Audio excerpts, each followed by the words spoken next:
Agar siz turib yegan bo'lsangiz, chayon chaqqan taqdirda ham bundagi antioksidan sizni tomirlaringizda yurayotgan zaharni kesishga qobiliyatiga ega.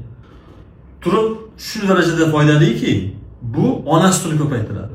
Agar homilador bo'lsangiz, homilani tushiradi. Agar erkak kishi zaif bo'lsa, erkaklikni oshiradi. Bundagi yellantiruvchi, tarkibidagi yellantiruvchi modda ereksiyani yaxshilaydi.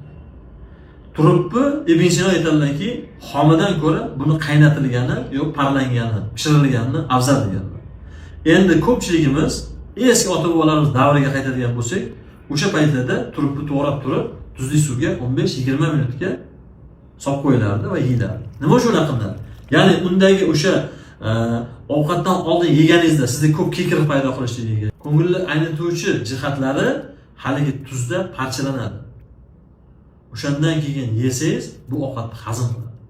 Ovqat hazmida juda yaxshi ish beradi va tanadagi yetilmagan xiltlarni yaxshi yetiltiradi. Bitta zarari shu xomligida yeyilsa, me'daga zarar deydigan. Qolgan hamma foyda taraflari kitoblarda kelgan.